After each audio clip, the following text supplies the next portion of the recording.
अहिलेको Nepal communist party माओवादीको एउटा आयोजक समितिको रूपमा रहेको थियो।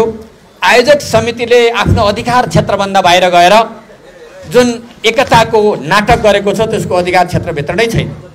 त्यो पाउँदैन आयोजक समितिले त महाधिवेशन सम्पन्न गर्ने भनेको थियो।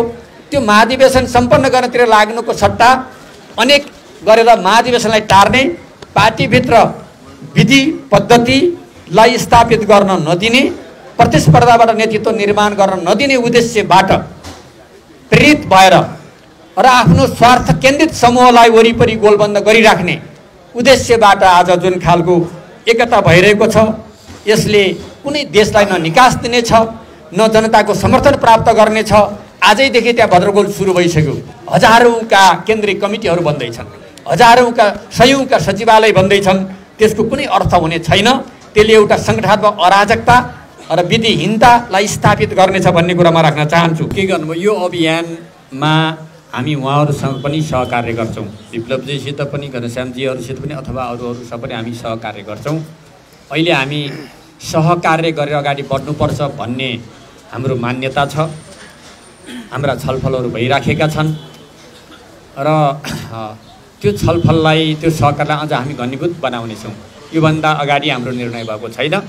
सहकार्य गर्ने हाम्रो सहमति छ। सहकार्यको माध्यमबाट अगाडि बढ्ने हाम्रो बिचमा छलफल भएको छ। हामी सहकार्य गर्दै अघि मैले नयाँ बाटो पहिल्याउँदै हामी अगाडि जानेछौँ। हामी राजनीति छोड्दैनौँ है। नेतृत्वमा आफै बसेर शासन गर्दैनौँ पो भने त नेतृत्वमा नबसेर सदस्य भएर राजनीति गर्न त पाइन्छ नि त, गर्नुपर्छ नि, आवश्यकता हुन्छ नि त। अहिलेको युवा पुस्तालाई जेसुकै गर भनेर छोडेर भाग्न पनि त पाइँदैन। तर आफै मुख्य अध्यक्ष भएर आफै न त मैले पार्टीमा पेस गरेको छु नि त, निर्देशक कमिटीको रूपमा काम गर्नुपर्छ, कार्यकारी युवालाई दिनुपर्छ भन्ने प्रश्न मैले राखेको धारणा छ। त्यसबाट हामी विचलित छैनौँ। हामी त्यसैमा अडिग छौँ र सहकार्य गर्ने कुरा विप्लवजीसित पनि, घनश्यामजीसित पनि, अरू थुप्रै साथीहरूसित पनि हामी जसले प्रगतिशील एउटा अभियानलाई आत्मसात गर्छ, हामीले प्रगतिशील अभियान भनेका छौँ। त्यहाँ हामी कुनै सीमित सानो घेरा बनाएर एउटा घेरामा कैद गर्न चाहँदैनौँ। लोकतन्त्रमा आधारित, लोकतन्त्रलाई आत्मसात गर्ने, लोकतान्त्रिक विधि मूल्यतालाई स्वीकार गर्ने र प्रगतिशील बाटोमा, परिवर्तनको पक्षमा, जनताको पक्षमा, समावेशीको पक्षमा, उत्पीडित वर्ग जाति क्षेत्रको पक्षमा, दलितको पक्षमा, गरिबी अन्त्यको पक्षमा, राष्ट्र निर्माणको पक्षमा लाग्ने सबैलाई हामी यो अभियानका सहभागी, सहयात्री बनाउँछौँ। हामी सँगै एउटा अभियानको रूपमा अगाडि बढ्छौँ।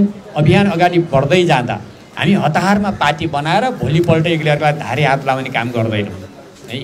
अभियानकै क्रममा देशको आवश्यकता, युवा पुस्ताको आवश्यकता, बुझाइहरूलाई केन्द्रित गर्दै हामी एउटा बृहत शक्ति निर्माण गर्छौँ।